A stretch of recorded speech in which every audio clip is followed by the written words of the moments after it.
Bismillahirrahmanirrahim. Innal hamdalillah nahmaduhu wa nasta'inuhu wa nastaghfiruh wa na'udzu billahi min shururi anfusina wa sayyiati a'malina. May yahdihillahu fala mudilla lahu wa man yudlil fala hadiya lahu. Ashhadu an la ilaha illallah wahdahu la syarika lahu wa ashhadu anna Muhammadan abduhu wa rasuluh. Amma ba'd. Ikhwati fillah, rahimani wa rahimakumullah. Kita melanjutkan kajian rutin dari Kitabul Jami' dari Bulughul Maram karya Hafiz Ahmad bin Ali Ibn Hajar al-Asqalani rahimahullah.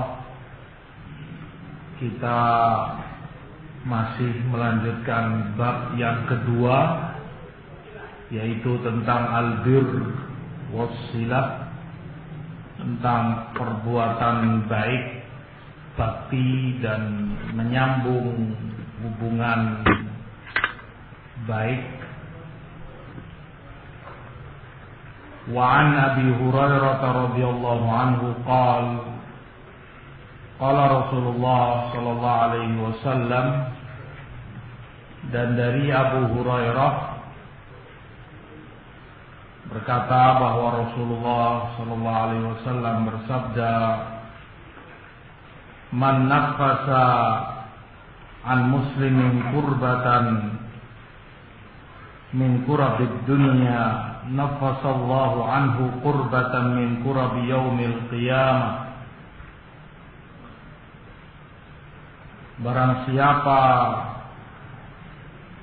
yang membantu seorang muslim meluaskan atau menghilangkan kesulitan yang ada padanya dari kesulitan-kesulitan dunia, kesempitan urusan yang dia hadapi, maka Allah akan meluaskan baginya kesempitan dan kesulitan yang akan dia hadapi di hari kiamat kelak.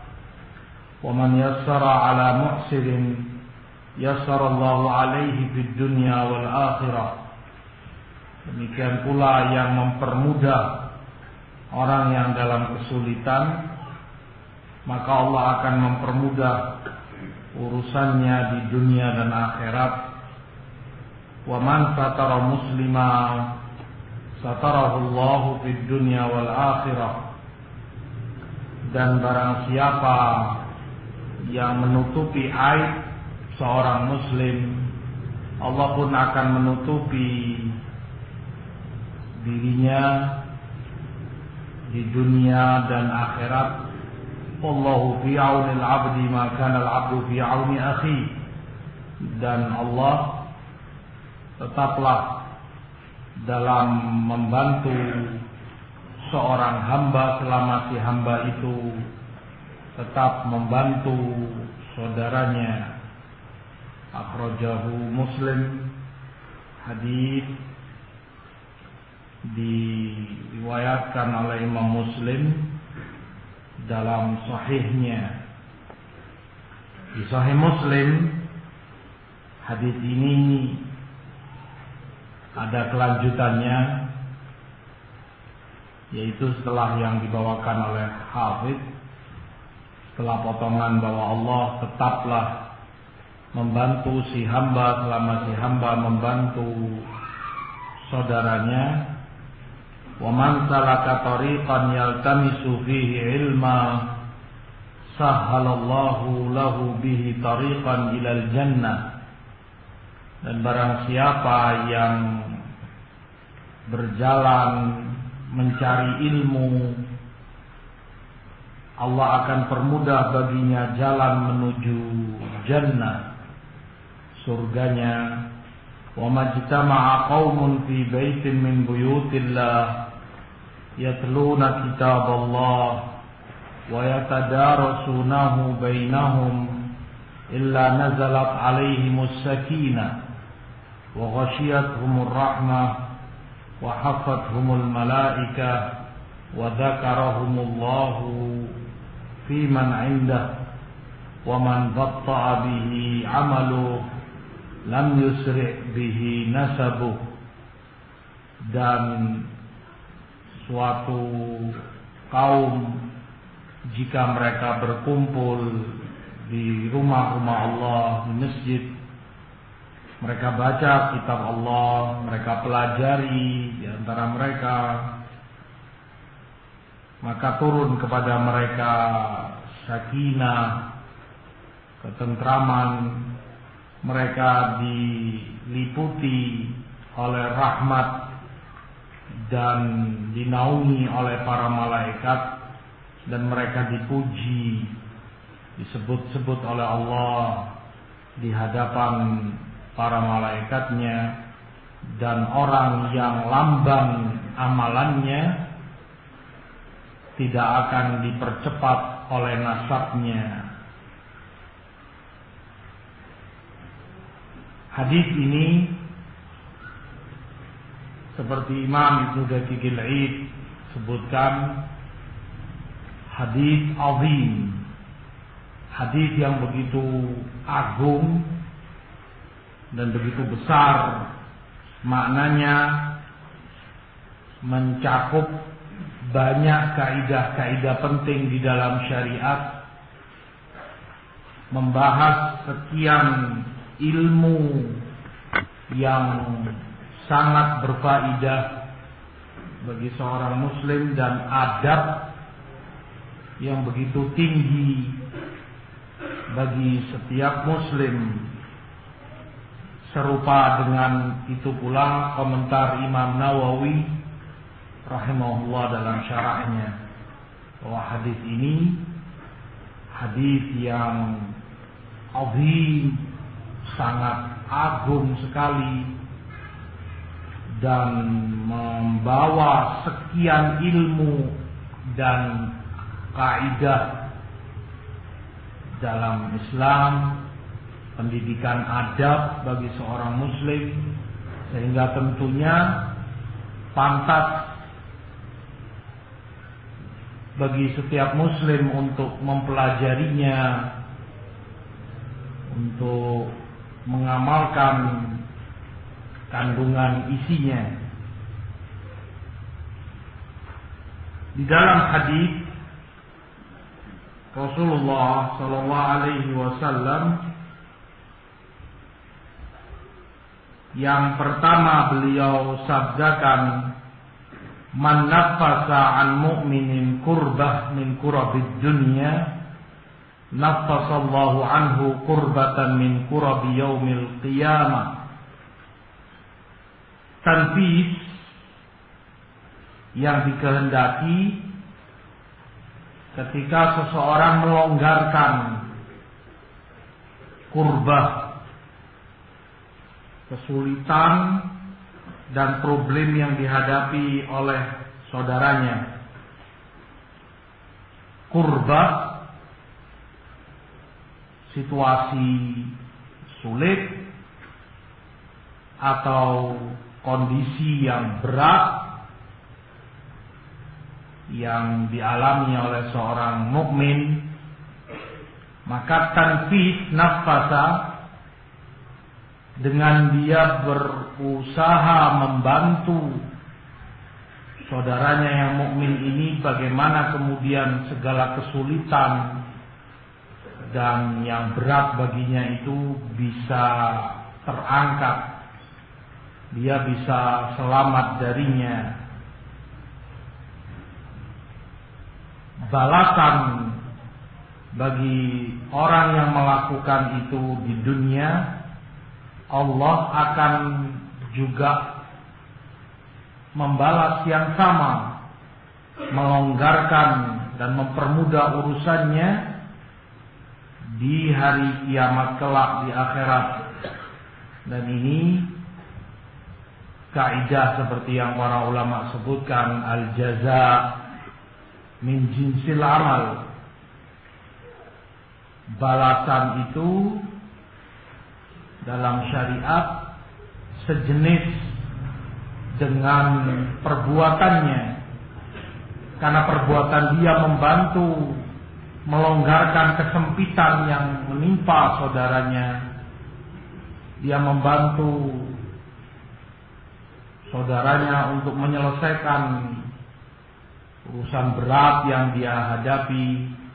Bagaimana itu bisa selesai dengan baik, dia berikan solusi, dia bantu. Karena itu yang dia lakukan, maka balasannya sama sejenis di akhirat. Ketika orang menghadapi kesulitan yang berat, masing-masing bertanggung jawab atas dirinya, dan kesulitan yang luar biasa yaumul qiyamah, berat kondisi yang dia hadapi. Di situ Allah balas dia, dipermudah, diberi kelonggaran seperti yang dia lakukan kepada saudaranya selama di dunia. Walaupun tentunya balasan bagi dia dalam hadis ini di akhirat jauh lebih besar dari yang dia lakukan kepada saudaranya. Karena itu hanya sebatas kesulitan duniawi. Itu hanya sekedar kondisi berat yang dihadapi seseorang dalam kehidupan dunia. Adapun balasan yang dia dapati, fadilahnya di yaumul qiyamah, selamat dari murka Allah, dari neraka, azab, surga, tentunya jauh lebih besar dan tidak terbandingkan bahkan dengan kemudahan apapun yang didapati seseorang di dunia ini. Wa man yassara ala mu'sirin yassarallahu alaihi fid dunya wal akhirah. Dan barang siapa yang mempermudah saudaranya yang dalam kesulitan, dia kasih kemudahan, dia mudahkan, maka Allah akan mudahkan juga urusan dia di dunia dan akhirat. Ini juga seperti potongan yang pertama, balasannya sejenis dengan perilaku dia. Yang dia lakukan adalah mempermudah saudaranya yang dalam kesulitan, mu'sir, maka dia pula diberi kemudahan oleh Allah dari segala kesulitan yang dia hadapi di dunia dan akhirat, dan balasannya pun juga jauh lebih besar dari amal perbuatannya. Mu'sir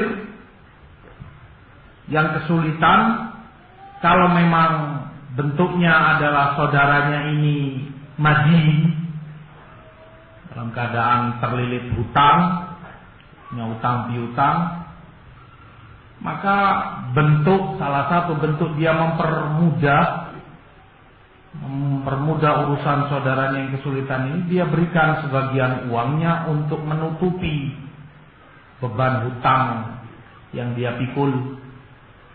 Fadol ya akhi, ini ada rizki misalnya, saudaranya misalnya memikul hutang 5 juta, sulit bagi dia untuk membayar karena dia juga lemah ekonominya, belum juga dapat kerjaan, dia berusaha sana kemari. Alhasil dia permudah, ini anak ada sedikit 500.000 misalnya, berapa, 1 juta, nah, untuk membantu kamu menutupi hutang kamu. Nah, atau kalau memang yang punya harta itu dia yang memberi hutang kepada saudaranya, dan saudaranya memang dalam keadaan mu'sir, dalam keadaan sulit, ekonomi sedang berat baginya, maka dia beri waktu yang lunak. Dia beri waktu yang lunak. Jangan pikirkan ya, kapan kamu punya uang lebih dari sisa belanja anak istrimu, fadol kamu bayarkan, kamu cicil lunak, saya beri waktu, tidak saya kasih batasan setahun misalnya. Kapanpun kamu bayar. Atau bahkan hutang itu dia hapus. Nggak usah kamu bayar, jangan anggap kamu pernah berhutang padaku. Dan itu tentunya jauh lebih afdal dari sekedar memberi kelonggaran waktu pembayaran. Allah sebutkan, wa in kana dzu usratin fanadhiratun ila maisarah wa an tasaddaqu khairul lakum in kuntum ta'lamun. Dan jika saudaramu yang berhutang itu menghadapi kesulitan, buru-buru mau bayar hutang untuk makan dia dan keluarganya saja sulit, fanadhiratun ila maisarah, kamu beri dia tenggang waktu sampai dia punya kemudahan untuk bisa bayar. Bahkan kata Allah, kalau kamu sedekahkan, kamu berikan, kamu lepas beban hutangnya. Itu lebih baik bagi kamu jika kamu mengetahuinya. Makanya di dalam riwayat Allah Subhanahu wa ta'ala mengampuni seorang hamba yang disebutkan dia sering membantu saudaranya, membantu orang lain, memberi hutang, pinjaman. Setiap jatuh tempo, misalnya awal bulan, dia suruh pembantunya, budanya, kamu keliling datangi rumahnya fulan yang berhutang padanya. Kalau memang dia punya uang untuk bayar, kamu ambil darinya. Kalau memang dia masih belum punya, fatajawaz anhu, sudah maafkan, artinya sudah, jangan anggap dia berhutang, biarkan sudah. Maka di hari kiamat pun Allah balas perbuatan baik dia. Fatajawazallahu anhu, Allah pun memaafkan dia dari dosa-dosanya. Min jinsil amal. Balasan itu selalu sejenis dan serupa dengan amalannya, walaupun terkadang jauh lebih besar balasannya, namun jenisnya akan sama. Ketika dia mempermudah, Allah permudah dia. Ketika dia menghapus dari beban orang itu hutangnya, Allah pun menghapus dosa-dosa dia, diampuni oleh Allah Subhanahu wa ta'ala. Min jinsil amal. Dan itu fadilah besar dari mempermudah seorang yang dalam keadaan sulit, mu'sir. Paling tidaknya inzar, memberi waktu, ditambah lagi misalnya, sudah anak kasih waktu lagi 3 bulan, anak kasih waktu lagi 6 bulan, 1 tahun, atau lunak bahkan. Tolong tidak bicara waktu, selunak-lunaknya kapan kamu punya rezeki lebih, kamu bayar. Semua itu taisir, mempermudah saudaramu yang dalam keadaan sulit. Kadang ya memang itu takdirnya. Dia, kita tahu, sudah berusaha, banting tulang dia, kerja ke sana kemari, cari nafkah, cari penghasilan yang halal, tapi belum juga mendapat kemudahan. Sebagian orang nggak mau tahu, nggak bisa. Utang kamu jatuh tempo bulan ini, kalau enggak ya wailah, celaka kamu, urusannya akan dia laporkan, misalnya penjara bagi kamu. Walhasil ada targhib, ada motivasi, dorongan yang Rasul SAW sampaikan dalam hadis ini untuk seorang muslim memberi kemudahan jika memang saudaranya muksir dalam keadaan sulit. Nah, yang ketiga Rasulullah sebutkan wa man satara muslima satarahullah fid dunya wal akhirah, yang menutupi seorang muslim aib-aibnya, maka Allah pula akan menutupi aib-aib dia di dunia dan di akhirat.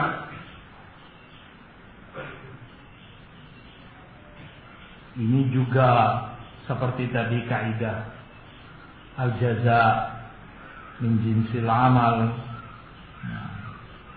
Karena yang dia lakukan menutupi aib seorang muslim, tidak dia bongkar, tidak dia sampaikan kepada pihak lain, maka dia tutupi, dia jaga.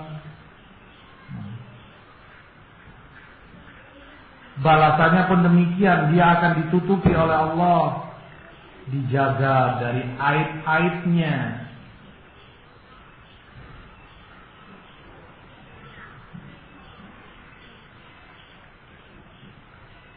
Dari ini para ulama sebutkan, kalau memang aib itu aib pribadi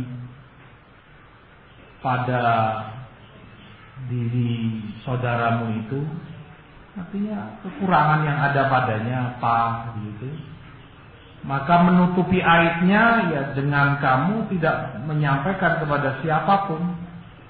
Kamu tutup mulut dan kamu simpan rapat-rapat aib itu. Atau kalau aib itu berbentuk maksiat, saudaramu itu melakukan kemaksiatan, maka menutupi aibnya, satu, dengan kamu tidak sampaikan ke yang lain bahwa fulan melakukan dosa ini, maksiat itu. Yang kedua, dengan kamu menasehati dia, fulan ini haram, taqillah, tinggalkan, bertobatlah kamu pada Allah dan yang serupa dengan itu. Menutupi aib seorang muslim yang para ulama sebutkan bahwa dalam muamalah atau musahabah, dalam pertemanan, tentu akan tampak bagimu sesuatu yang semula tersimpan. Namanya ada kedekatan lebih. Kalau kamu berjauhan sekedar kenal jauh fulan, anak tahu fulan itu, ya kamu nggak tahu aib-aibnya. Tapi kemudian kalau kamu sudah dekat, jadi teman akrab, kesana kemari bersama kamu selalu sering hubungan sama dia, tentu akan tampak bagimu aib dari dia ini. Tadi baik itu aib pribadi, dia suka begini, wataknya begitu, sifatnya yang begini begitu, aib pribadinya. Atau bahkan tadi mungkin dia lakukan suatu kemaksiatan, apa bentuknya, pasti kamu tahu karena kedekatan. Nah, disitulah adab dalam muamalah, dalam pergaulan, untuk kamu menutupi aibnya. Satr. Jadikan saudaramu itu mastur. Jadikan dia tetap mastur, tertutupi, sehingga yang lain tetap tidak tahu dan tetap dalam penilaian dan anggapan mereka alal khair. Ini orang dalam kebaikan, itu yang tampak dari mereka, itu yang tampak bagi mereka dari zahirnya saudaramu ini. Dan dalam pergaulan tentu yang semacam itu akan terlihat dengan sendirinya. Karena orang tidak mungkin bisa menyembunyikan sesuatu dari temannya, apalagi itu teman dekatnya. Makanya sebagian para ulama salaf sebutkan akhuka man la tatakallafu lah. Yang namanya saudaramu, bagi kamu itu yang kamu tidak takalluf kepadanya. Kamu tidak memaksakan diri, tidak membebani diri ketika bermuamalah dan berteman dengannya. Itu teman, yang sesungguhnya. Kalau dengan seseorang kamu serba takalluf, artinya kamu hati-hati betul, khawatir kalau ini diketahui oleh dia akan dijadikan bahan untuk membongkar kamu dan menjatuhkan nama kamu dibicarakan ini itu. Kamu serba khawatir, sehingga kamu jaga betul takalluf, mau bicara serba berat dan serba diatur sedemikian rupa, mau berbuat kamu nggak bebas. Bukan berarti kemudian yang namanya itu kamu bebas maunya melakukan, bukan. Pahami. Tetapi kamu tuh, kalau bahasa sekarang, enjoy begitu. Dengan itu sudah apa adanya, kamu nggak takalluf. Seperti apa adanya kamu, seperti itu kamu bergaul dengan dia. Kamu bicara, namanya teman, saudara, ini itu. Mungkin di situ keluar sesuatu dari aib kamu. Dalam perjalanan, dalam safar, terlihat watak asli kamu, misalnya tabiat kamu yang seperti ini, sifatmu yang seperti itu, begini. Akhirnya kan dia akan tahu. Nah, kalau dia menutupi, dialah saudaramu yang sesungguhnya, pantas untuk kamu jadikan saudara fillah. Menutupi aib seorang Muslim. Itu pun yang para ulama sebutkan, seperti Imam Ibnu Rajab rahimahullah dan yang lain, Al-Abbad hafizahullah, bahwa yang dikehendaki orang yang dimaksud, kata Imam Ibnu Daqiqil Aid, dikenal kebaikannya atau dikenal kesolehannya, yang orang tahu fulan orang soleh, yang orang dengar fulan ini orang baik. Nah, kemudian tadi dalam pergaulan, dalam berteman, tampak aib-aib dia yang semacam ini, yang disunahkan dan dianjurkan oleh Rasul untuk kamu tutupi, sehingga tetap yang orang tahu fulan orang soleh, tetap yang lain dalam penilaiannya bahwa fulan orang baik.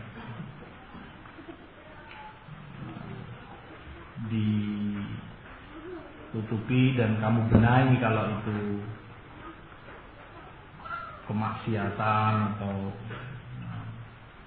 yang dia lakukan.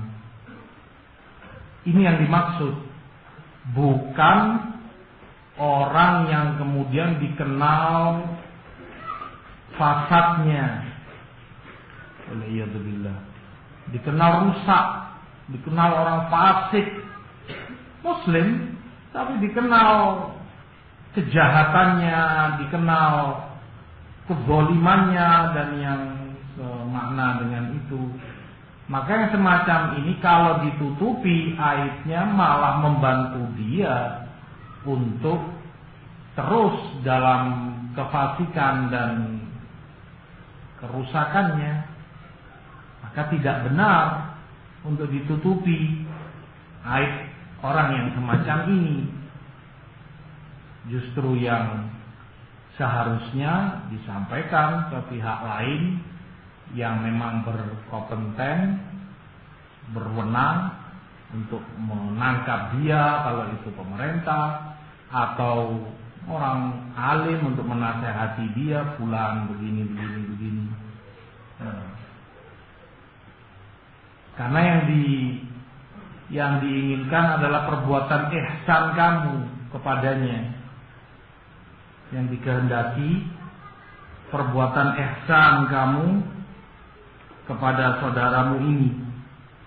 Kalau kamu dengan menutupi aibnya malah membuat dia rusak, semakin berani dan semakin menjadi dalam kefasikannya, kamu tidak berbuat ihsan padanya dengan menutupi aibnya, justru kamu berbuat isa'ah.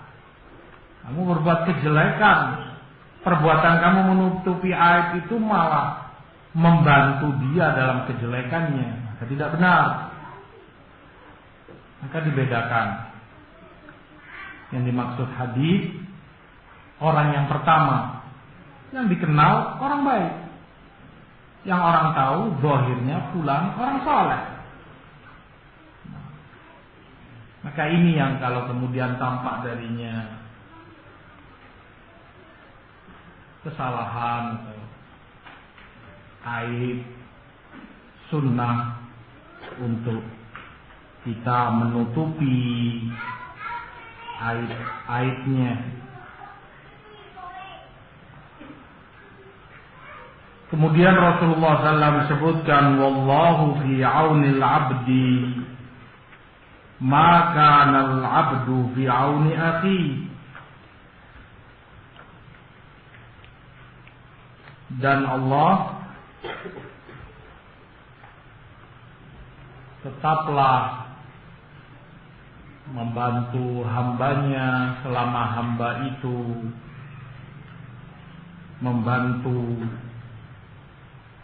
saudaranya. Sebelum itu mungkin terkait yang tadi, begitu pula yang para ulama sebutkan, kalau orang ini membawa hak orang lain terkait menutupi aib tadi, kalau orang ini membawa aib atau membawa hak orang lain, kalau dibiarkan, kamu diam, berakibat ada sekian pihak atau orang yang hak-haknya akan terbengkalai gara-gara kamu tutupi, padahal kamu tahu. Misalnya fulan ini sebagai saksi, padahal dia tipe orang yang tidak pantas diterima persaksiannya. Kalau kamu diam dari kemaksiatan dia, dari kefasikannya, dia memberi persaksian yang itu akan merugikan orang lain. Hak mereka terbengkalai karena kamu diam, tidak menyampaikan fulan itu begini-begini. Atau demikian pula kalau dia memikul beban amanat, misalnya amanat mengurusi harta anak yatim atau yang lain, kalau didiamkan akan termakan itu harta anak yatim, terzalimi. Karena kamu diam tidak menyebutkan hakikat orang ini, aibnya seperti ini. Ketika diketahui misalnya aibnya terkait korupsinya atau suka mengambil harta orang yang bukan haknya. Demikian pula terutama para perawi hadis, karena dia membawa riwayat atas nama Rasul SAW, tidak boleh didiamkan aibnya. Makanya kemudian para ulama membicarakan jarh ta'dil, fulan begini, fulan begitu, kadzab, dhaif, agar tidak terlewat satu huruf pun atas nama Rasul SAW sementara itu tidak benar. Kembali kepada hadis, Rasul SAW sebutkan Allah itu tetap membantu hambanya selama si hamba membantu saudaranya, dan ini juga balasannya sejenis dengan amal perbuatanmu, dan terhib, anjuran untuk kamu membantu hajat saudaramu. Kamu membantu dia untuk terlaksananya hajat-hajat dia semampu kamu, sesuai kapasitas kamu. Kamu mampunya dengan tenaga, ya kamu bantu dengan tenaga. Kamu mampunya dengan mengantar dia misalnya, ayo antar ke sana kemari untuk terlaksananya hajat dia. Fi aunil abdi, fi auni akhi. Kamu dengan itu membantu saudaramu untuk tercapainya hajat dia. Atau mungkin dengan hartamu kamu berikan pada dia untuk membantu hajatnya, atau yang lain. Yang jelas perbuatan kamu membantu mempermudah dan tercapainya hajat saudaramu. Tentunya hajat yang ma'ruf, yang mubah, yang diperbolehkan dalam syariat. Dan itu yang difahami oleh para sahabat Rasul SAW dan para tabi'in, para a'immah rahimahumullah, para ulama salaf, mengamalkan hadis Rasul ini sallallahu alaihi wasallam. Kata Imam Mujahid rahimahullah, sahibtu Ibn Umar fi safar li akhdimahu fakana yakhdumuni. Aku kadang ikut bersama Ibnu Umar dalam safarnya untuk aku berkhidmat padanya. Karena ini sahabat Rasul dan seorang alim besar, ulama besar tentunya. Maka ini Imam Mujahid ikut untuk berkhidmat, mengambilkan air wudhunya misalnya, ini itu, membantu khidmat. Tapi justru kata Mujahid, aku dapati Ibnu Umar yang berkhidmat padaku. Justru Ibnu Umar yang banyak membantuku dalam urusan-urusanku ini itu. Fi'auni akhi, dia membantu hajat saudaranya karena mengingat fadilah besar yang Rasul sallallahu alaihi wasallam sebutkan, Allahu fi aunil abd. Allah akan bantu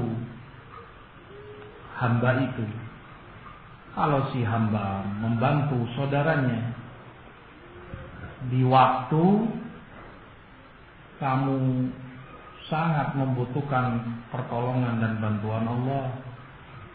Jikalau orang sudah mentok, sudah tidak memiliki daya dan upaya, tidak tahu lagi dia harus berbuat apa, kemana, ini buntu, ini nggak bisa, ini Allah akan bantu dia sebagaimana hambanya tersebut membantu saudaranya. Dan ini juga fadilah besar bagi seorang muslim yang membantu hajat-hajat saudaranya yang semampu dia, apa yang bisa dia lakukan untuk tercapainya hajat saudara dia itu. Nah,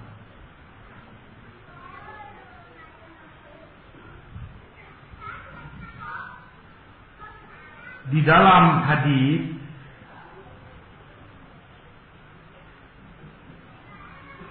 Rasul sallallahu alaihi wasallam juga menyebutkan wa man salaka tariqan yaltamisu fihi ilma sahalallahu lahu bihi tariqan ilal jannah, dan yang menempuh jalan mencari ilmu akan Allah permudah baginya jalan menuju jannah, surga.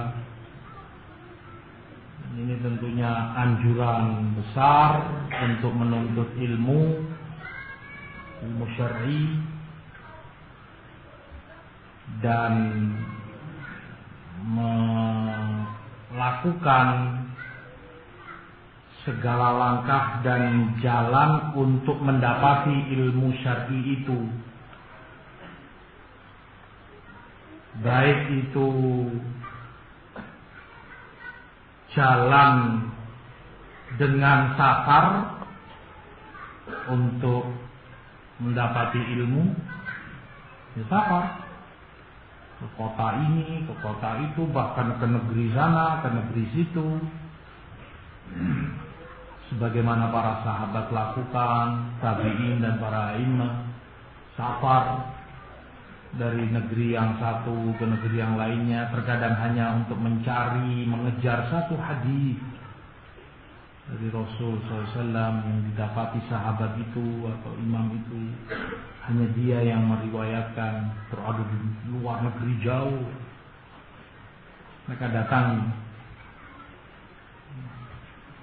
Dan itulah semangat para sahabat, kata Abdullah bin Mas'ud radhiyallahu ta'ala anhu, "Lau inni a'lamu ahadan a'lamu minni bi kitabillah tablughuhul matiyyah la ataituh."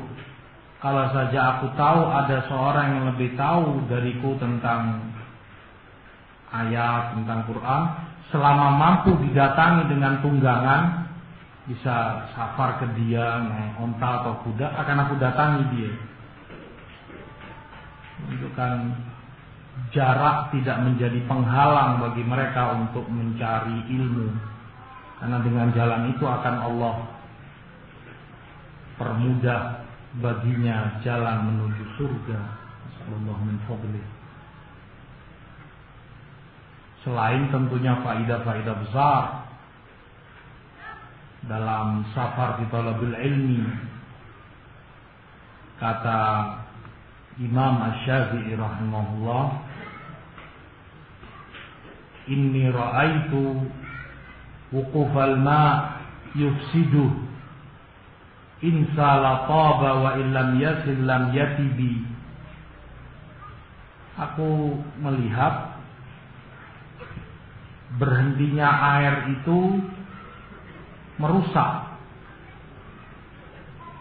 Air kalau dibiarkan tergenang di tempatnya terus di situ, ya bau lama-lama air ini. Rusak, nggak bisa kamu minum, jijik kamu mau pakai, baunya nggak enak, keruh, kotor. Insyaallah tobat, tapi kalau air itu mengalir, dia akan tetap jernih, segar. Ilam ya, selam ya tibi. Tapi kalau dia nggak mengalir, seperti tadi tergenang diam di tempatnya, ya dia nggak akan bisa jernih, nggak akan bisa fresh, layaknya air yang mengalir. Artinya beliau sebutkan itu tentang keutamaan rihlah dalam menuntut ilmu, safar. Orang kalau diam di tempat terus di situ melulu,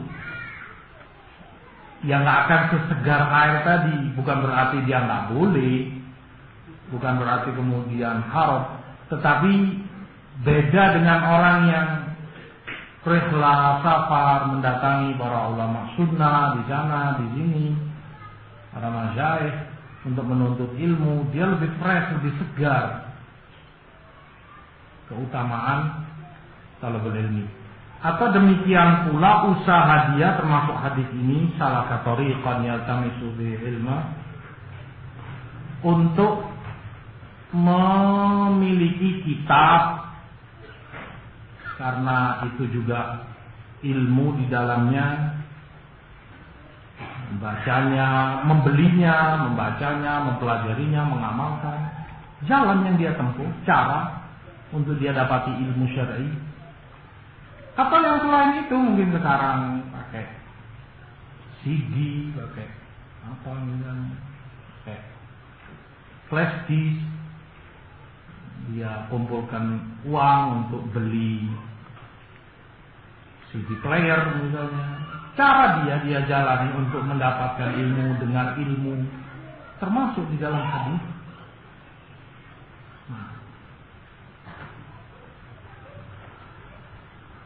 Terutama tentunya kalau dia mulazamah duduk di hadapan para ulama sunnah, di hadapan para masyayikh ahlu sunnah, untuk mendengar dan mempelajari ilmu dari mereka, maka balasannya pun Allah akan permudah baginya jalan menuju jannah. Dengan jalan dia mencari ilmu, akan Allah permudah baginya jalan menuju surganya.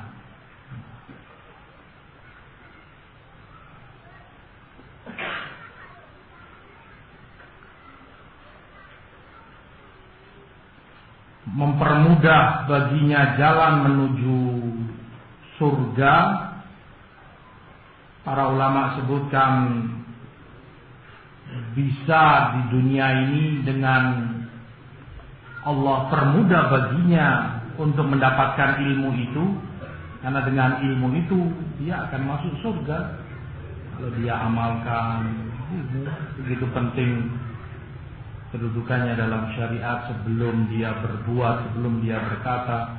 Allah berikan taufik kepadanya untuk mendapati ilmu yang bermanfaat, taufik untuk mengamalkan amal saleh dengan ilmu tersebut.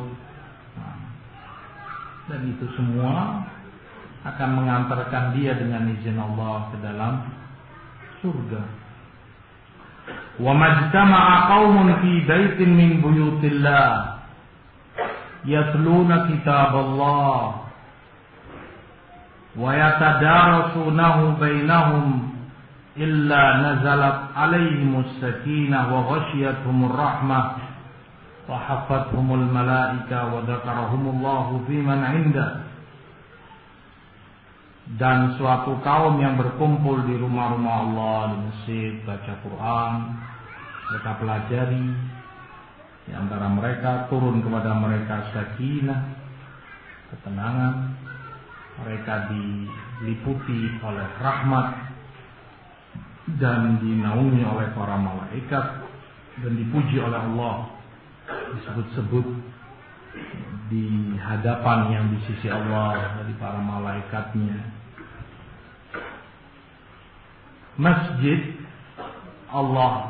Rasulullah sebutkan dalam hadis ini buyutullah, rumah Allah, baitullah, dinisbatkan kepada Allah karena kemuliaannya, disandarkan kepada Allah karena keagungannya. Rumah Allah menunjukkan tempat itu sangat mulia, sangat agung di dalam syariat.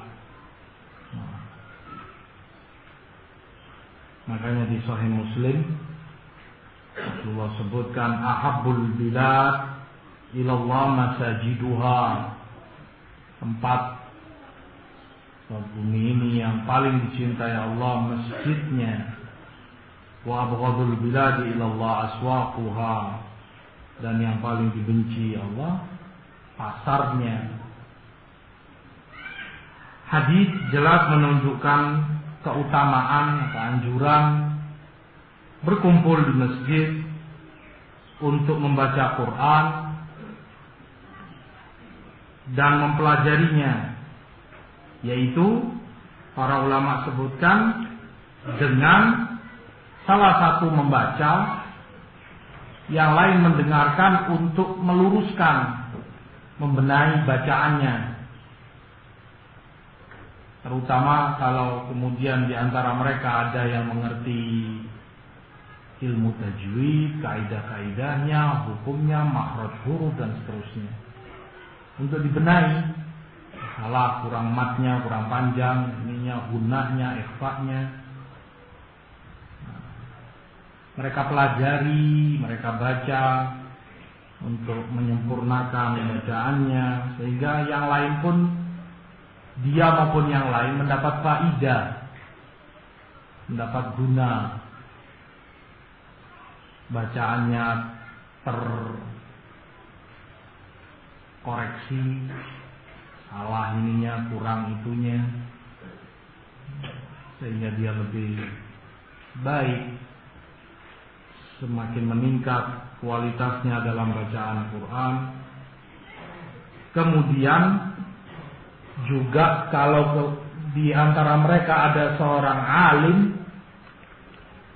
yang berilmu yang mengajarkan tafsirnya kepada mereka setelah masalah tajwid dan bacaannya. Ayat ini tafsirnya begini, jelaskan secara ilmiah penafsiran ulama, yang halal, yang haram, perintah, larangan, jelaskan kepada mereka hukum-hukumnya, fikih. Maka ada 4 balasan yang disebutkan untuk mereka ini. Turunnya sakinah,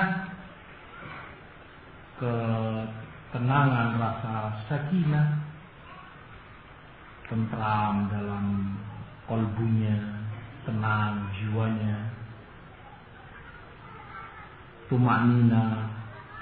Kemudian mereka diselimuti oleh rahmat. Lalu para malaikat pun mengelilingi mereka, dan Allah memuji mereka, menyebut-nyebut mereka di hadapan para malaikatnya. Dan itu fadilah besar, duduk di masjid untuk mempelajari ilmu, dan kita berharap kumpulnya kita di acara-acara semacam ini untuk talabul ilmi, durus, kajian-kajian ilmiah rutin setiap harinya, ataupun daurah tiap pekan, tiap bulan, tiap tahun. Kita berharap termasuk orang-orang yang Rasul Shallallahu Alaihi Wasallam sebutkan dalam hadis ini, mendapatkan sakinah, rahmat, dikelilingi oleh para malaikat Allah, bahkan kemudian dibanggakan oleh Allah di hadapan para malaikatnya. Yang ketenangan dan ketentraman hidup itu tujuan orang, dicari oleh orang. Mereka lakukan ini, berusaha, intinya ingin ketentraman dalam hidupnya, ingin hidup tenang, damai. Tetapi terkadang dengan cara yang tidak benar, jauh dari tuntunan Allah dan Rasulnya. Padahal mudah resepnya. Duduk di majelis ilmu, datang ke masjid, duduk, dengarkan ilmu, belajar, mengaji, tajwid, tafsir, ilmu. Sakinah dijanjikan oleh Rasul SAW akan kamu dapati. Tumaknina, hati kamu akan tentram, akan tenang. Itu didambakan oleh setiap orang. Tidak semuanya mendapatinya. Wa man batta'a bihi 'amaluhu lam yusri' bihi nasabuh. Kemudian Rasulullah sebutkan, barang siapa yang amalannya lamban, tidak akan dipercepat oleh nasabnya. Artinya amalannya kalau lamban untuk memasukkan dia ke dalam surga, tidak akan nasabnya mempercepat dia memasukkan ke dalam surga. Karena pertimbangan dan penilaiannya pada ketakwaan dan amal soleh. Firman Allah, Inna akramakum 'indallahi atqakum. Sungguh yang termulia di antara kalian di sisi Allah adalah yang paling bertakwa. Yang paling bertakwa kepada Allah. Kata Imam Ibnu Rajab rahimahullah, makna hadis ini dan ayat tadi, bahwa amalan soleh itu yang akan mengangkat derajat orang di akhirat, menentukan dia, yang banyak membantu dia amal solehnya.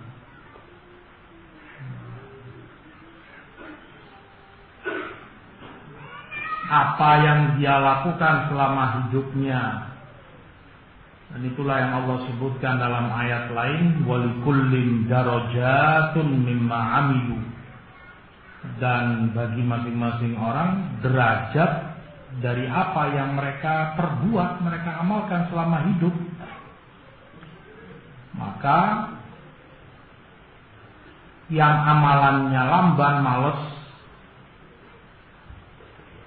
kurang dalam ibadahnya, dalam ketaatannya, tidak ada kesungguh-sungguhan untuk taat, beribadah, menjalankan perintah Allah, sunnah Rasulnya, tidak ada itu padanya, maka dia tidak akan bisa mempercepat dia untuk masuk jannah, tidak akan menambah derajat dia terangkat hanya karena nasabnya. Demikian balasan itu, penilaian itu pada amal perbuatan manusia. Allah sebutkan dalam ayat, فَإِذَا نُفِخَ فِي الصُّورِ فَلَا أَنْسَابَ بَيْنَهُمْ يَوْمَئِذٍ وَلَا يَتَسَاءَلُونَ. Kalau sudah ditiupkan di sangkakala, maka tidak ada lagi nasab di antara mereka di hari itu, dan mereka tidak akan saling bertanya, anak, bapak, saudara, istri, dan yang lainnya. Masing-masing seperti Allah sebutkan, likulli imri'in minhum yawma idzin sya'nun yughni. Masing-masing punya urusan yang menyibukkan dia. Dia nggak akan mikir dan tidak akan peduli dengan yang lain. Salah satu dari penafsiran ayat itu, seperti Imam Qurtubi sebutkan, ketika Allah sebutkan dalam ayat itu, yauma yafirrul mar'u min akhi wa ummihi wa abi, lari masing-masing orang dari saudaranya, ibu bapaknya, anak istrinya. Mereka lari karena dalam keadaan dia yakin dan tahu kalau mereka semua ini percuma, nggak akan bisa bermanfaat baginya, tidak akan bisa menyelamatkan dia dari beratnya tanggung jawab di hari itu untuk menyelamatkan dari murka Allah, dari azab, dari neraka. Bukan saudaranya, bukan bapak ibunya, bukan anak istrinya. Karena dia tahu, yakin itu, maka dia lari meninggalkan mereka. Percuma, tidak bisa diharapkan. Dia tahu bahwa hanya amalan seseorang yang berguna baginya.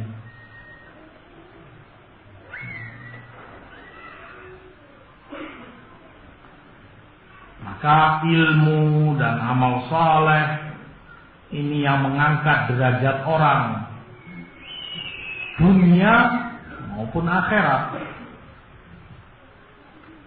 Ilmu yang membedakan kemuliaan seseorang dan derajatnya, martabatnya akan semakin tinggi dan di atas, diangkat oleh Allah. Karena ilmunya, ketakwaannya, amal solehnya. Disebutkan oleh Imam Az-Zahabi dalam Siyar dari Imam Az-Zuhri, Ibnu Syihab Az-Zuhri rahimahullah, bahwa Khalifah Abdul Malik bin Marwan bertanya kepada beliau, dari mana Anda wahai Imam Zuhri? Kata beliau, aku dari Mekah. Kata Abdul Malik, di Mekah siapa yang memimpinnya? Siapa yang sebagai tokoh utama memimpin ahlu Makkah, orang-orang di Mekah, memimpin dengan kemuliaannya, dengan keilmuannya, menjadi rujukan orang di sana.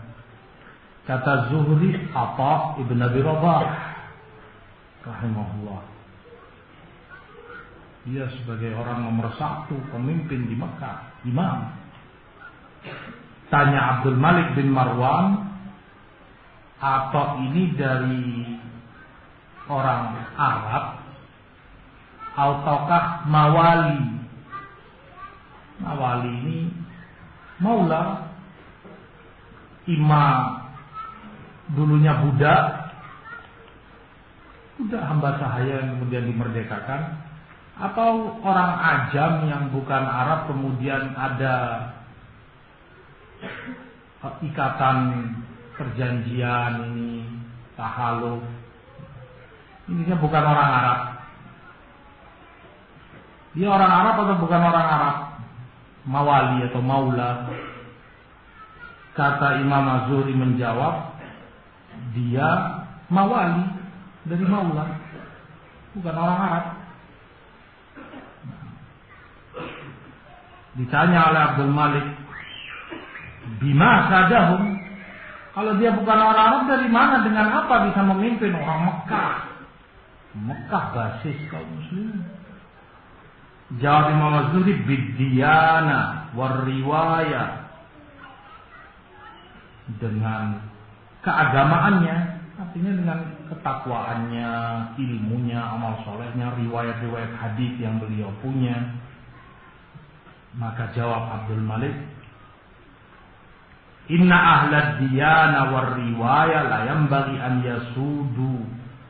Pantes memang orang yang dengan agamanya, dengan riwayatnya, ilmu memimpin. Atau ini disebutkan rahimahullah hitam, banyak luka di tubuhnya,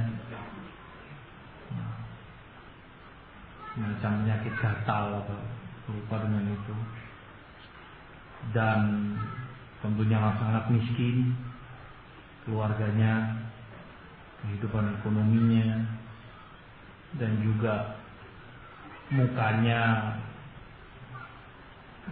tidak tampan. Kata sang ibu, wahai Atha, kamu kalau dari ciptaanmu gak akan ada orang mau mendekat padamu. Hitam, jelek, wah, tubuhmu begini, banyak luka, miskin lagi. Demi Allah, wahai Atha, tidak ada yang bisa memuliakanmu kecuali ilmu.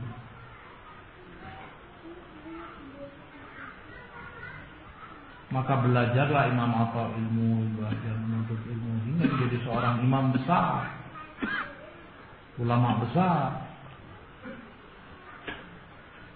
Cukup menunjukkan kebesaran beliau.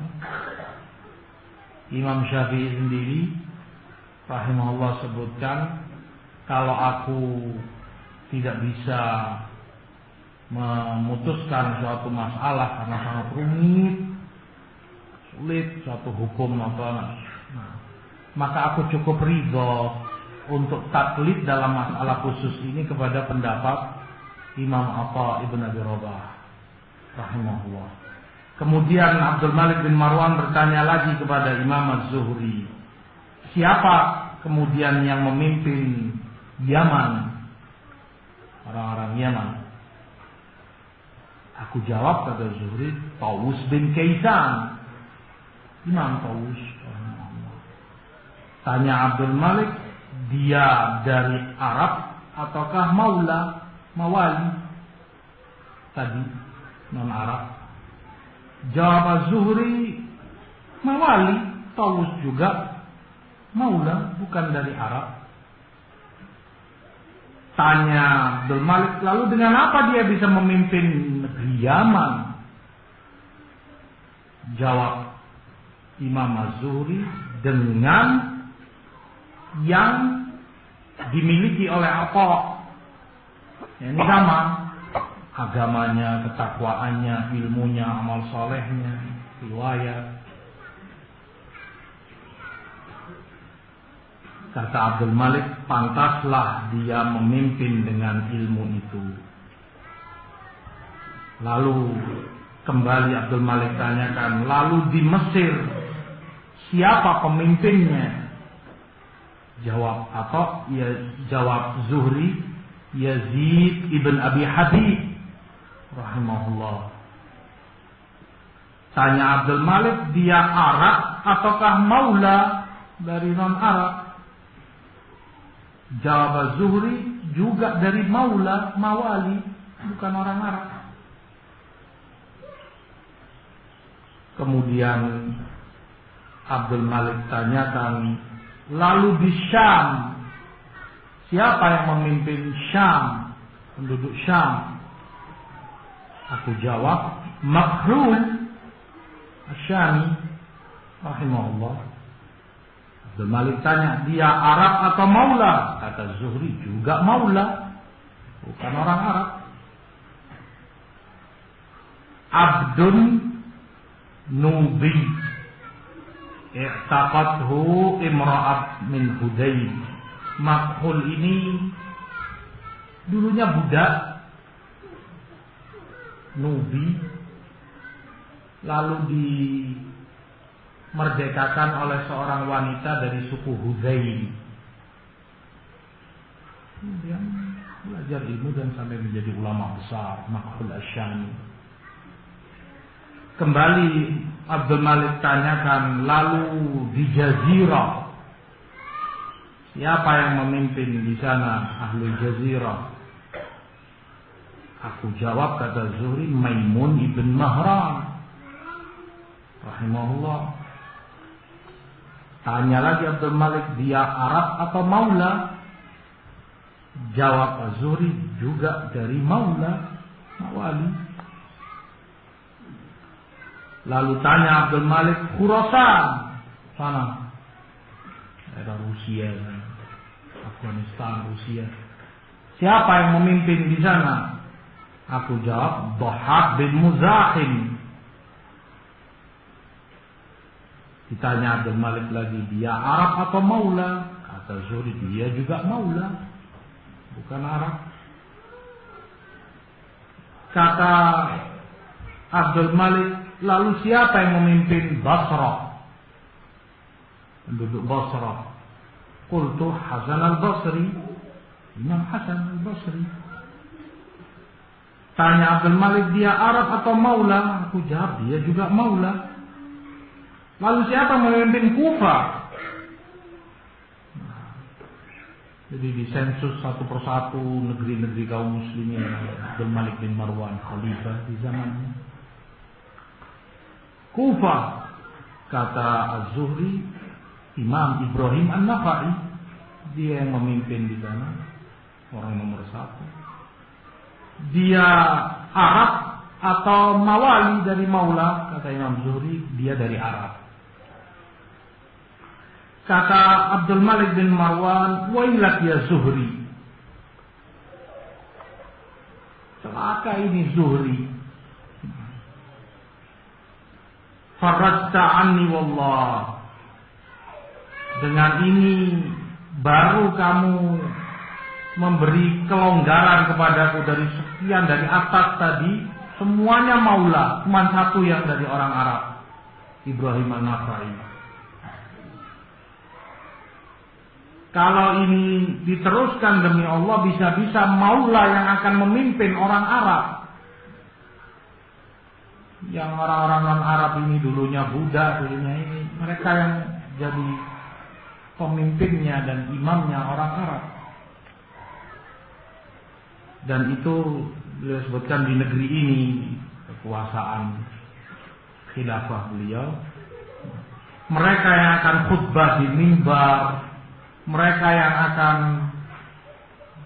memberi pengarahan, wejangan, nasihat kepada umat, bahkan di situ orang Arab yang mendengar, dibimbing, dipimpin oleh mawali orang-orang non-Arab.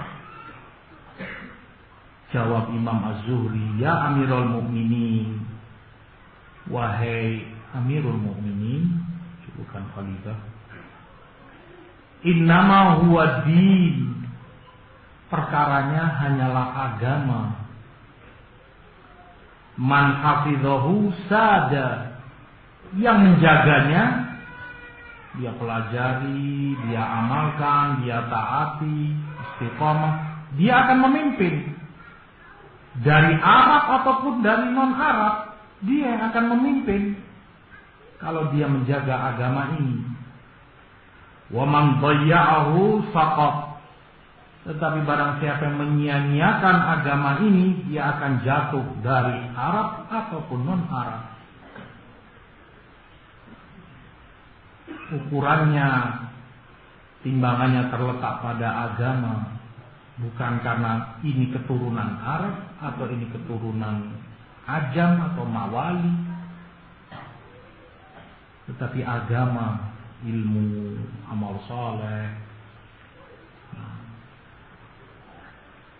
Maka hadis menunjukkan kepada kita banyak faedah, antara lain yang pertama, anjuran Rasul Sallallahu Alaihi Wasallam untuk kita membantu, mempermudah, meringankan beban atau perkara yang sulit yang dihadapi oleh saudara kita di dunia, dan dengan itu Allah akan membantu kita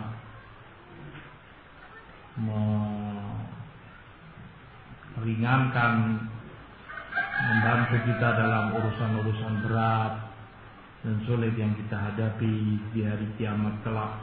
Yang kedua, bahwa al-jaza min jinsil amal, balasan itu sesuai dengan amal perbuatannya. Yang ketiga, anjuran dan motivasi untuk memberi keringanan kepada orang yang kesulitan tadi, kalau itu dalam hutang piutang, dengan memberi kelonggaran tenggang waktu atau bahkan dihapus sama sekali, dan akan Allah balas, diberi kemudahan kita dari kesulitan dunia dan akhirat. Yang keempat, anjuran untuk menutupi aib seorang muslim jika memang kemaslahatannya menuntut itu, untuk ditutupi aibnya. Orang yang punya hay'ah hasanah, punya nama baik yang dikenal oleh orang sebagai orang saleh, maka aib-aib dia ditutupi, tidak disebarluaskan,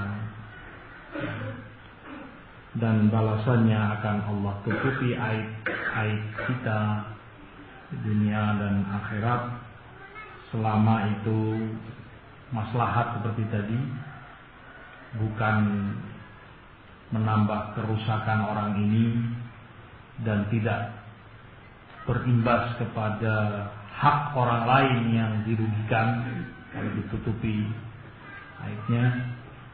Yang kelima, hadis pula mengajarkan kepada kita anjuran dan targhib untuk membantu seorang muslim dari segala hajat urusan yang dia hadapi, dan balasannya pun serupa. Allah akan bantu membantu kita dalam hajat-hajat kita. Nah, yang keenam, keutamaan mencari ilmu syar'i, mempelajari ilmu syar'i, bahwa itu akan mempermudah jalan bagi kita ke surga. Yang ketujuh, atau sebelum itu, terkait keenam ini pula, bahwa dengan ini semakin jelas bagi kita bahwa ilmu sesuatu yang pantas untuk kita berkorban segala sesuatu untuknya, ya tenaga, ya harta, ya waktu, sesuai harga itu kita bayar untuk mendapatkan ilmu.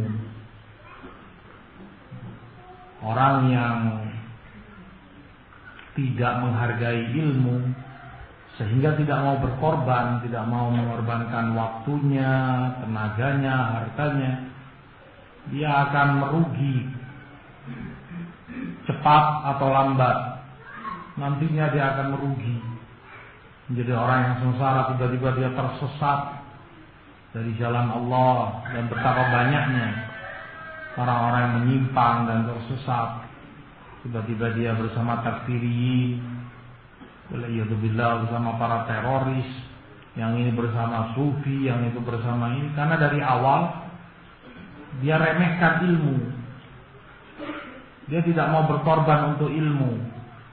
Akhirnya dia dalam keadaan labil dan hampa, mudah ditipu orang, mudah diprovokasi, yang bisikkan padanya ini begini, ini begitu, terbawa arus oleh mereka, sesat dari jalan Allah.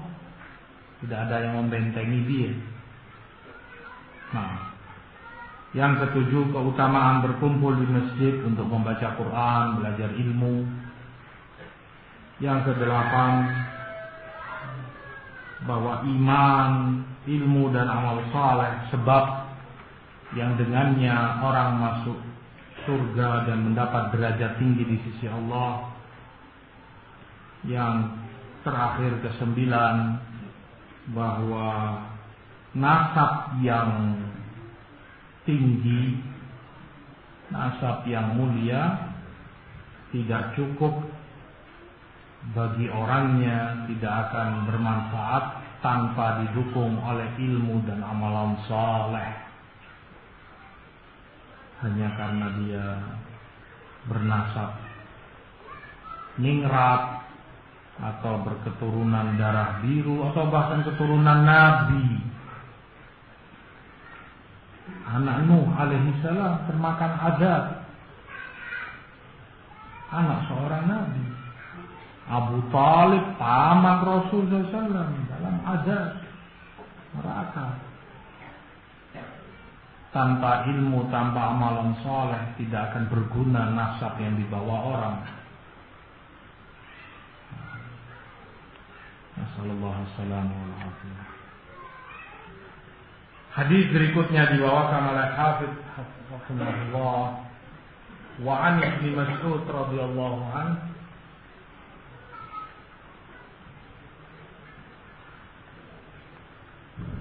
Qala Rasulullah sallallahu alaihi wasallam, man dalla ala khair falahu mithlu ajri fa'ilih, akhrajahu Muslim.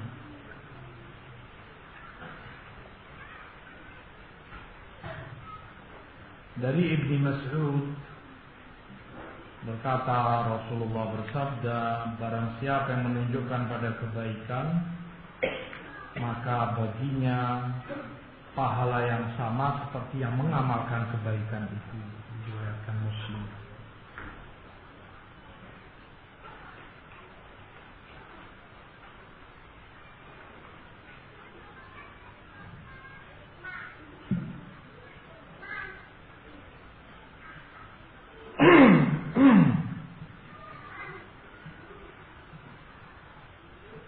Hadis ini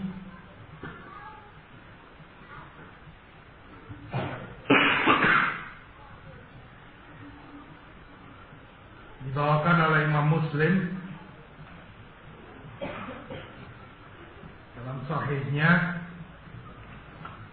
Imam Nawawi rahimahullah dimasukkan dalam bab bayan ismi man sannal qatl,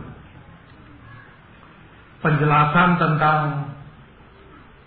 dosa orang yang mencontohkan pembunuhan, di mana di dalam hadis Rasul sallallahu alaihi wasallam sebutkan la taqtulu nafsun zulman illa kana ala ibni adam al-awwal kiflun minha li'annahu kana awwal man sannal qatl. Setiap jiwa yang terbunuh dengan kezaliman, maka anak Adam yang pertama yang membunuh saudaranya memikul beban dosanya, karena dia yang pertama mensunahkan kejelekan ini, membunuh jiwa dengan zalim. Sebagaimana dalam kebaikan seperti itu yang mengajarkan kebaikan, menyampaikan ilmu bermanfaat, maka setiap orang mengamalkan kebaikan itu, setiap orang mengamalkan ilmu itu, yang mengajarkannya mengalir pahala padanya tanpa dikurangi dari pahala mereka sedikit pun. Dia yang menunjukkan, maka dia mendapat pahala sama seperti yang mengamalkan kebaikan itu. Maka dalam kejelekan pun serupa, waliyadzubillah. Dia yang tunjukkan kejelekan, dia yang mengajarkan kejelekan itu pada orang, maka setiap kali kejelekan itu diamalkan, mengalir dosanya juga ke dia. Waliyadzubillah. Man dalla ala khair falahu mithlu ajri fa'ilih. Yang menunjukkan kebaikan, maka dia mendapat pahala sama seperti orang yang mengamalkan kebaikan tersebut. Hadis ini termasuk juga kaidah penting di dalam Islam, bahwa setiap yang melakukan kebid'ahan, perkara yang muhdatsat, perkara yang jelek dan sesat, maka dia mendapat dosanya dari setiap orang yang meniru dan bersuri toladan kepadanya, melakukan kebid'ahan yang dia ajarkan kepada mereka. Dan demikian pula yang melakukan kebaikan akan mendapat pahalanya dari setiap orang yang mengamalkannya.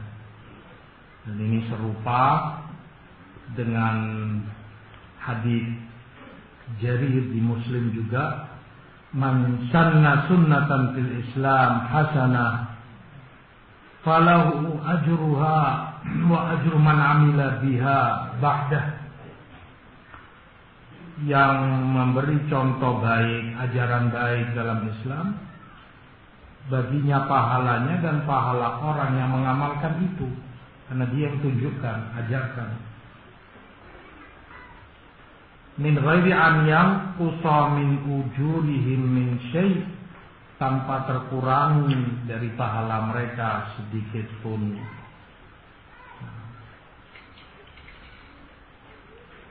Hadis ini menunjukkan kepada kita betapa besar dan betapa banyaknya pahala Rasulullah sallallahu alaihi wasallam. Karena semua kebaikan yang kita yakini, kita amalkan dari Rasulullah sallallahu alaihi wasallam yang mengajarkan. Maka setiap umatnya mengamalkan dari semenjak zaman sahabat sampai sekarang, sampai berikutnya, pahala itu mengalir ke beliau sallallahu alaihi wasallam.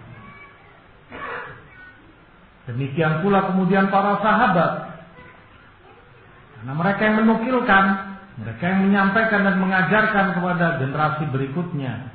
Setiap kali hadis itu diamalkan, mengalir pahalanya ke mereka. Betapa besar dan banyak pahala mereka, para sahabat Rasulullah SAW. Demikian pula kepada para tabi'in dan seterusnya, para a'immah dan para ulama, dan yang mengajarkan ilmu, mengalir kebaikan itu padanya bahkan setelah matinya. Inqata'a amaluhu illa min salat, terputus amalannya kecuali yang 3. Au ilmun yuntafa'u bih, ilmu yang bermanfaat bagi orang lain, mengalir padanya pahalanya. Fadilah besar yang mereka dapati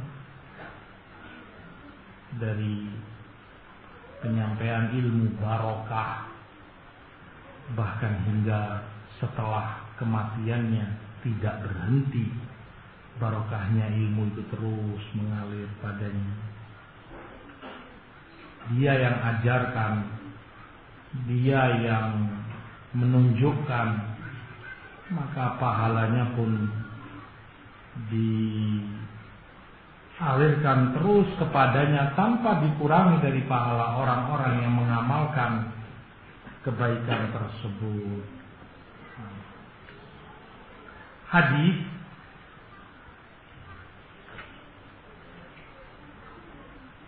mengajarkan kepada kita bahwa ilmu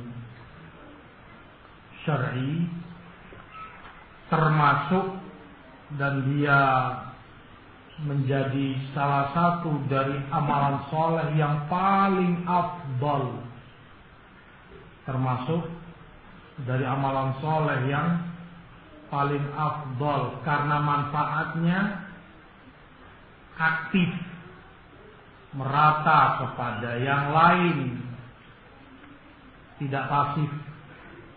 Kalau kamu sholat, ya dapat pahala sholat, ya sudah kamu tok. Kamu puasa, ya dapat manfaat, ya kamu saja. Yang lain gak kebagian pahala. Tetapi dengan ilmu merata, kamunya dapat pahala, kebaikan.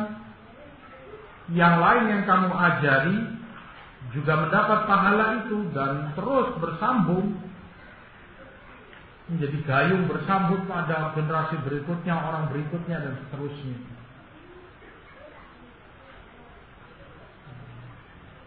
Makanya Imam Ahmad katakan ilmu jauh lebih afdal dari tatawwu, dari amalan-amalan sunnah.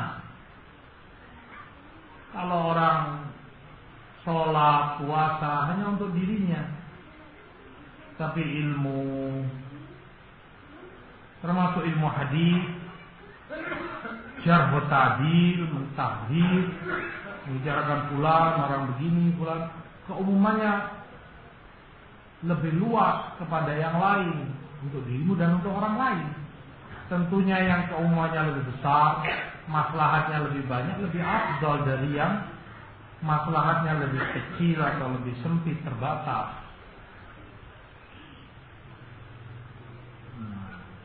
Keutamaan ilmu dibanding amalan-amalan soleh yang lainnya.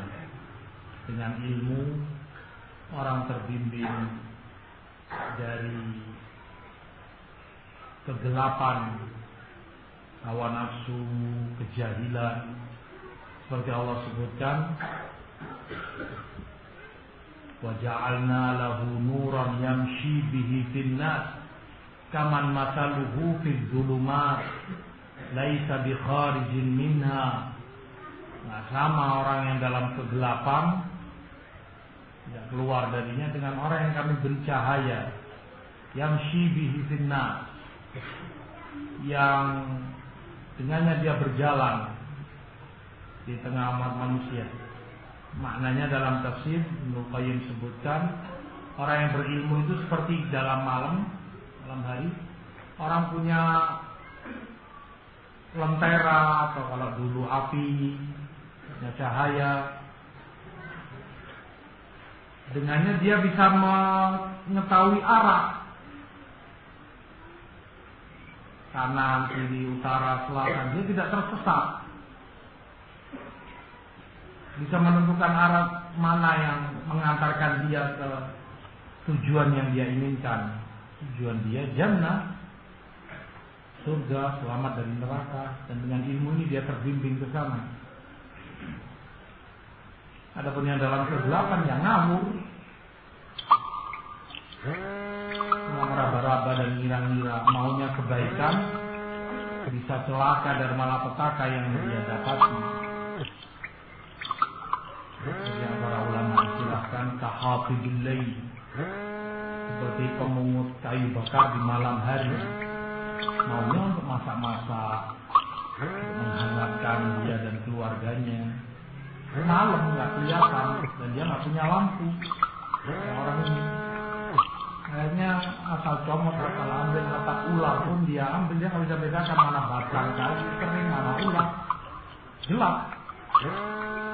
Akhirnya dia kesengat, kena bisa mati di jalan sebelum dia pulang. Maunya baik, dan begitulah mereka yang tidak punya ilmu, tersesat jauh dalam keadaan dia kira itu baik. Apa maknanya yang kedua? Orang yang punya cahaya dibutuhkan oleh orang lain. Mereka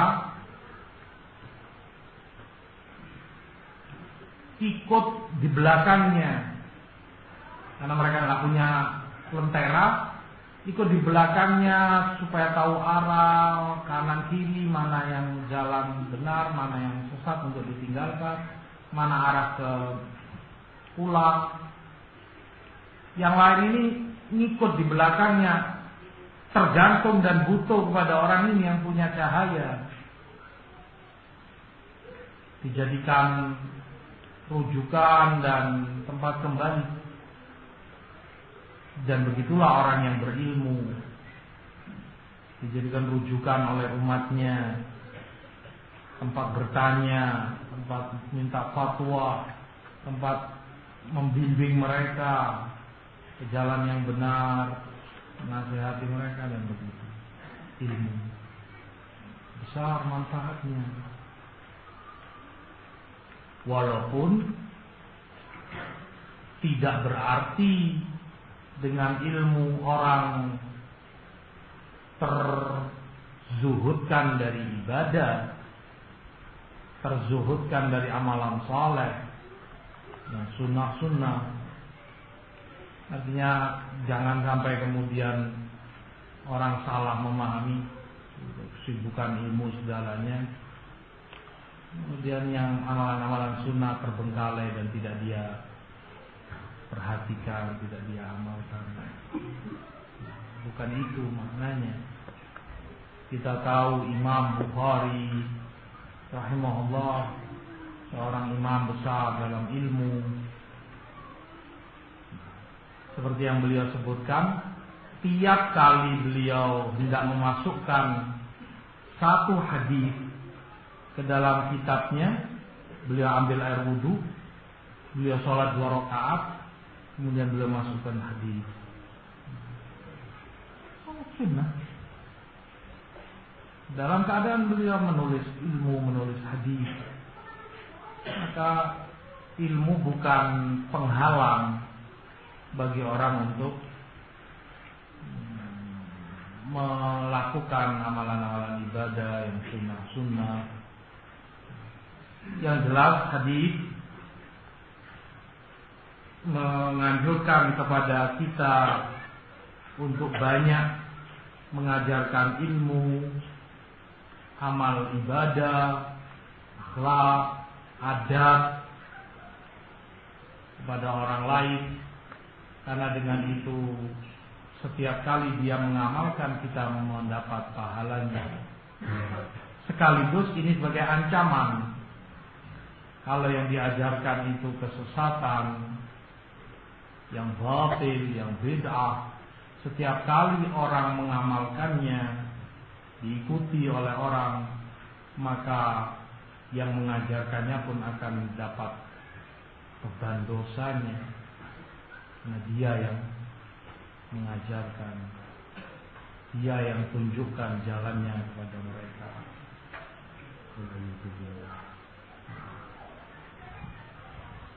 Dan berapa zuhur?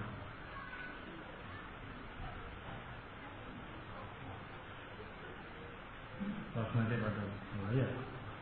Kita lanjutkan nanti pada salat. Wallahu a'lam. Sallallahu alaihi wasallam. Muhammad sallallahu alaihi wasallam.